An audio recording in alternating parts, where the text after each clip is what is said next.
Are you seriously going to keep shoveling overpriced burgers into your mouth while these fast food juggernauts laugh all the way to the bank? Welcome to another episode with the oh-so-subtle title, Fast Food Prices Are Skyrocketing. Will people stop eating out? Let's not waste time here. These multinational corporations are jacking up the prices on your favorite burgers, burritos, and fries at a pace that would give a cheetah whiplash. They claim it's inflation. They claim it's rising wages. They'll even claim it's the cost of lettuce going up by a fraction of a penny, so they simply had to raise your combo meal by $2. But is that the real story, or is something else going on behind that drive-through window? Today, we're going to delve into the grimy underbelly of this situation, exploring why fast food is more expensive than ever, how corporate greed might be fueling these price surges, and whether you should finally abandon these establishments for something cheaper, healthier, and more transparent. Spoiler alert, you probably should. However, the story here is so multifaceted it would make your eyes water more than that undercooked onion on your last burger.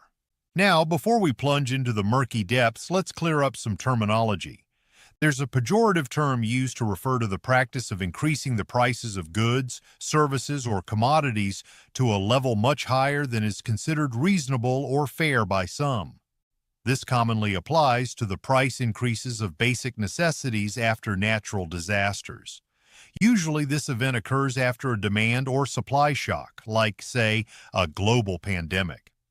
Harvard Business School says there's no official rule for what qualifies as price gouging, but it's not an uncommon occurrence. For example, EpiPen costs and Uber price surges are both examples of price increases that have been considered unfair. But what's the difference between price gouging and inflation? While price gouging is often the result of a deliberate business decision, inflation is a general increase in the prices of goods and services over time, directly impacted by the market. And while 40 states across the country have laws in place to ban price gouging, there is currently no federal price gouging prohibition. This makes it a nightmare to enforce because so many supply chains are nationwide. As a result, states face heightened challenges when trying to protect consumers from questionable corporate tactics. Let's be real. Price gouging as a concept is murky. It lacks clean definitions, and it's as much a moral issue as it is an economic one. But with the current fast food dilemma, it's not just the prices that are galling. It's that these price surges seem completely disconnected from the actual costs of producing the food. Whether specific fast food companies are engaging in price gouging is debatable. What isn't debatable is that these menu prices have soared over the last several years. And so we wonder, is this spike in costs somehow justified?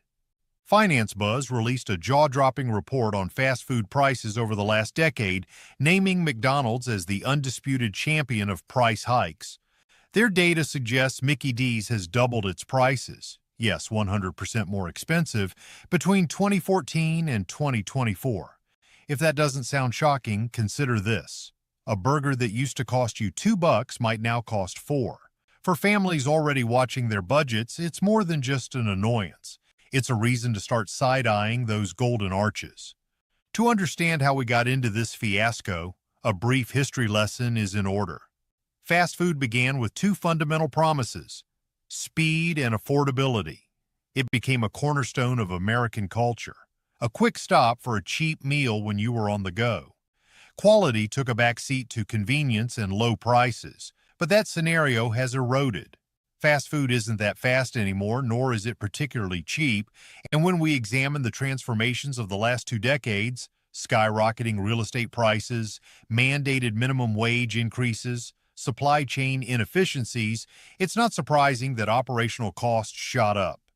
Even so, the magnitude and pace of these price hikes feel like something beyond just rising costs. You might be thinking, hold on, so is it all about increasing wages or the cost of ingredients? That's definitely part of it, but there's a lot more swirling beneath the surface. Consider the massive budgets allocated to advertising, the gargantuan executive compensation packages, and the funding these giants pour into technology ventures, like the obligatory mobile apps almost every chain foists on you. Oh, and let's not forget stock buybacks that channel billions back to shareholders. And in the middle of all this, some executive will calmly tell you the Big Mac costs more because the price of pickles somehow shot up 12 cents. But to avoid any illusions, let's start slamming some numbers on the table.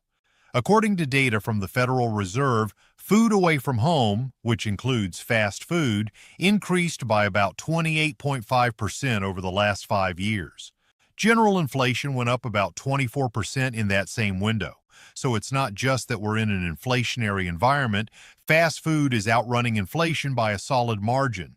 And that might lead you to think, well, maybe that's how they're covering their extra costs. But hang on. If the cost of doing business is the culprit, we'd expect to see profit margins shrink, or at least remain level. Instead, many of these chains are more profitable than they were before. Take McDonald's as an example. In 2023, they reported operating margins brushing close to 46%, up from around 41% in 2019. Their net profit margin soared from 28% before the pandemic to north of 33% in 2024. That's not merely breaking even. That's a tidy improvement in profitability. If you don't see a problem here, you might be wearing clown makeup. Because if everything is so costly, how do you manage to significantly boost your margins? McDonald's is not alone in this. Chipotle, typically classified as fast casual, isn't shy about raising its menu prices either. Over the last 2 years, they've implemented about a 15% price increase. And that's not counting the additional 2% they announced while I was writing this.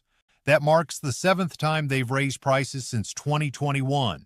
Meanwhile, Chipotle's net margins are higher now than ever before. And yes, that includes a period when their brand was battered by all sorts of food safety scandals. But the real kick in the teeth? Former CEO Brian Niccol pocketed over $17 million in 2022 and a whopping $22 million in 2023, anchored by performance bonuses. That's about 1,300 times the median pay of your friendly neighborhood Chipotle employee. Sure, you could say he earned it by generating growth, but next time you see your burrito bowl price jump for the second time this year, remember that part of that is trickling into executive salaries and monstrous share buyback programs. Speaking of share buybacks, these corporate maneuvers are a hallmark of maximizing shareholder returns. Companies like Chipotle, Yum Brands, owners of Taco Bell, KFC, and Pizza Hut, and McDonald's have all authorized massive share repurchase programs, sometimes to the tune of billions of dollars. Yum Brands raised prices in 2023, calling it a last resort, then proceeded to book a 21% increase in total revenue over pre-pandemic levels and greenlit a $2 billion share buyback. If that doesn't raise eyebrows, I'm not sure what will. Critics allege that inflation is being used as a scapegoat for these opportunistic price hikes. Yes, we all know that labor costs are higher, that the cost of beef and chicken has fluctuated, and that supply chain disruptions remain an issue. But these claims start to ring hollow when you notice that top executives are taking home eye-popping compensation packages while orchestrating massive buybacks that bolster stock prices. It's as if the conversation goes, yep, things are tough, the cost of cheese is up, guess we better tack another $1 onto that burger. By the way, here's a multi-million-dollar compensation package to our top brass for a job well done. Let's zoom out to a broader perspective. A recent study from the Economic Policy Institute found that corporate profits accounted for over 40% of price increases in numerous industries during the pandemic recovery phase. Fast food wasn't singled out, but you can see the pattern. Companies seize on a crisis narrative, inflation, supply chain disruptions, or labor shortages, and use it to justify marking up prices more than necessary to cover their new expenses. But hey, it's not all sunshine and golden fries for these corporations. They aren't oblivious to the mounting dissatisfaction, and that's why we're seeing a wave of value deals creeping back into menus. McDonald's launched a nationwide $5 value meal. Burger King, Wendy's, and Taco Bell each rolled out their own cheap combos priced at $4 or $5 to lure back cost-conscious consumers. These promotions might seem generous, but if you ask me, they're simply a patch on a deflating tire, a quick fix meant to placate angry customers. And ironically, these deals highlight the elephant in the room. The rest of the menu is just too darn expensive for what you're getting. Meanwhile, fast casual competitors such as Cava and Sweetgreen, or even other restaurant styles like Chili's or Applebee's, are chipping away at the fast food market share. Why? Because fast food's entire value proposition, quick, cheap eats, doesn't ring as true anymore. When a Big Mac combo begins to flirt with the price of a sit-down meal or a burrito bowl from a healthier or at least more gourmet-sounding place, you start asking yourself, why am I here? Chili's, for instance, recently introduced a 3-for-Me meal deal for $10.99, spurring a 33% increase in foot traffic. That's 6 months of growth in a row, proving that people do respond to genuine, cost-conscious deals rather than ambiguous price hikes explained away by some nebulous corporate statement about rising costs. All this begs the question, are these price jumps truly necessary to keep the doors open, or are they a cunning way to boost profit margins at the expense of consumers? If you ask me, it looks suspiciously like an old-fashioned hustle, orchestrated by corporate interests and dressed up in the language of inflation, supply chain disruptions, and rising wages. Now let's pull back and examine the issue of wages, because defenders of these chains often argue that rising minimum wages are the arch villain behind these expensive combo meals. That argument says if you have to pay the workers more, you inevitably have to charge the customers more. Some even fear that as wages rise, restaurants will automate or close down or jump ship to cheaper states. But the research from the Economic Policy Institute and other organizations suggests that higher wages tend to stimulate consumer spending, potentially creating more jobs in the long run. The catch is that these massive corporations might not see it that way if it chips away at their swelling profit margins. Here's another statistic to chew on. Between April 2022 and April 2023, the Consumer Price Index for all items rose by 3.2%, while fast food prices jumped 5.2%, according to the Bureau of Labor Statistics. And in that same time, the cost of groceries went up only 1%. So it's not just that inflation is real. The disparity in how fast food has inflated relative to other categories is pretty glaring. If your grocery bill is only creeping up but your burger and fries combo is skyrocketing, you might think twice about grabbing that quick meal on your commute or lunch break. What's remarkable is that in an attempt to chase away the negative publicity around these cost surges, McDonald's once had to respond to a viral claim about an $18 Big Mac meal. They posted a lengthy rebuttal contending that people were exaggerating. However, the deeper you delve into these debunking attempts, the more you realize there's plenty of wiggle room in how you measure average prices, how you factor in geographic differences, and whether you're including promotions. But if you peel back all the layers of nuance and corporate spin, the simple truth is that Big Macs are substantially more expensive than they used to be, in a way that goes beyond normal inflation or minor cost increases. And so we see a wave of marketing spin, coupon apps, loyalty programs, and new combos all meant to obscure the reality that it's not just that wages or beef costs have gone up. It's also that a significant chunk of revenue is being funneled straight into executive pockets or corporate stock maneuvers. That's what leads many skeptics to call it something akin to price gouging, especially when these fast food empires are raking in higher profits than ever. Now I know what you're thinking. All right, so what do we do about this? For some, the answer might be as simple as cutting back on fast food altogether. Even if you don't want to cook at home every day, you might consider supporting establishments that have better labor practices or more transparent pricing. Others think the solution lies in legislation to clamp down on price gouging, although with so many states having inconsistent laws and no federal mandate, that's a tall order. Meanwhile, big chains will keep citing economic pressures as a reason to pass costs along to you while handing out million-dollar salaries like candy canes on Christmas. Another angle worth exploring is how smaller or regional chains operate. Some local burger joints or family-owned eateries might offer more competitive prices or higher quality food. They don't always have the same overhead in terms of executives or giant marketing campaigns. Yes, they might still face labor and supply costs, but because they're not as beholden to shareholders demanding perpetual growth, they can maintain fairer prices. This isn't a guarantee. Plenty of mom-and-pop shops have also had to raise prices, but it's a reminder that not all restaurants have to follow the same formula of squeeze the customer to reward the shareholder. And what about the argument that these value combos being reintroduced prove that corporations are simply responding to market forces? It's partly correct. When their inflated prices lead to a slump in traffic, they whip out deals to coax us back. But there's a danger in normalizing these promotional tactics. Sure, you might get a cheap burger occasionally, but the standard pricing remains inflated, and you're training customers to jump through hoops. Clip coupons, download apps, watch for limited-time offers just to get a fair price for a mediocre meal. That's one way to do business, but it's also a cunning method to keep prices generally high while throwing occasional scraps to price-conscious consumers. Let's also take a look at consumer behavior shifts. Surveys show that younger demographics, millennials and Gen Z, are increasingly conscious about where they spend their money.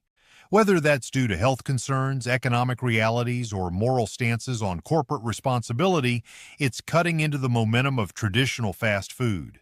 The more that these chains alienate their customer base with high prices, the more ground is lost to competitors that maintain a clearer value proposition.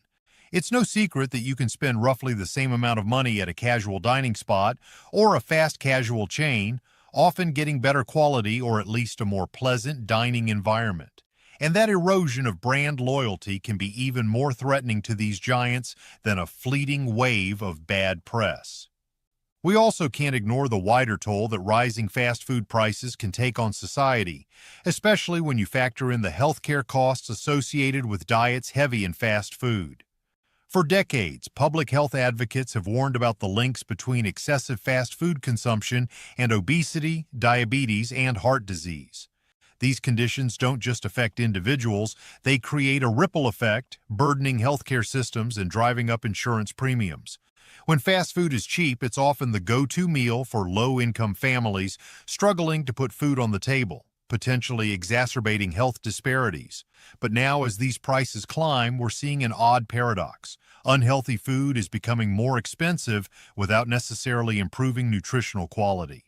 So we're left with an unfortunate scenario where the financially strapped consumer might end up purchasing even cheaper, ultra-processed alternatives, or simply cutting corners elsewhere, perhaps on healthcare or education, just to afford a meal that's neither good for them nor truly cost-effective in the long run. It's a lose-lose proposition that underscores how deeply fast food pricing strategies can affect broader social and economic dynamics. And there's also an environmental dimension. Industrial-scale farming, heavily utilized by fast food giants, contributes to deforestation, water pollution, and a massive carbon footprint. When these corporations claim rising costs, one might wonder how much of that stems from unsustainable practices that degrade the environment, which eventually drives up raw material expenses. Meanwhile, instead of investing in more sustainable supply chains, many of these companies funnel the bulk of their profits into executive compensation and stock buybacks. In doing so, they perpetuate a cycle of extractive agriculture that contributes to climate change. And guess who eventually foots the bill for that in the form of natural disasters, higher food prices, and resource scarcity? It's certainly not the executives collecting multi-million-dollar bonuses. And let's not forget the main reason these companies even exist: you, the paying customer. If their entire strategy is contingent on you believing you have no alternative, fast food's quick, cheap convenience, they better hope you don't discover how often that convenience breaks down in the face of slow drive-through lines, inaccurate orders, or digital ordering nightmares. And if the price is no longer cheap, that's a ticking time bomb. If they lose on both convenience and price, what exactly are we clinging to? Now, is it all doom and gloom for the industry? Maybe not. These companies have navigated criticisms and crises before, whether it was health concerns, changing consumer trends, or lawsuits. They have big pockets, marketing geniuses, and brand recognition on their side. But there's a difference between the challenges of the past and the wave of consumer resentment building now. When you keep pushing prices higher and higher without delivering improved service or quality, you're essentially testing your customers' loyalty. Some diehards might keep coming, but many others will find alternatives. In summation, if you want my unvarnished take, these extreme price increases often look like a smokescreen, citing wages, commodity costs, or inflation, while funneling huge profits to top executives and shareholders. It's not that these factors don't exist. It's that they don't account for the entire story when we see surging corporate margins and repeated stock buyback extravaganzas. On top of that, the consumer is left paying more for the same or even inferior products. If you're happy with that arrangement, by all means, keep buying that $10 burger. But if you're fed up, maybe it's time to hold these giants accountable by exercising your power as a consumer, exploring alternate dining options, or simply asking that they justify these ludicrous prices before you pony up the cash. Because here's the thing. We're constantly hearing about the unstoppable force of inflation, the mandatory rising wages, and supply chain fiascos. But the unstoppable force everyone conveniently overlooks is the army of everyday consumers who can make or break these corporations by choosing to not show up at that drive-thru. The question is, will people actually stop eating out, or at least cut back on it, forcing fast food giants to reevaluate their pricing? Or will we swallow the hype and the higher cost just to keep these brands on top? Only time will tell. But as far as I'm concerned, the so-called inflation story doesn't add up on its own. And if the fast food titans don't wake up and realize that they're pushing consumers too far, they might just find their beloved profit margins shrinking under the weight of customer backlash. So the next time you find yourself handing over your hard-earned cash for a mediocre meal that seems absurdly overpriced, you might want to think long and hard about who's benefiting from that extra $1, or $2, or $3 on your receipt. Trust me, it's probably not the worker who made your fries.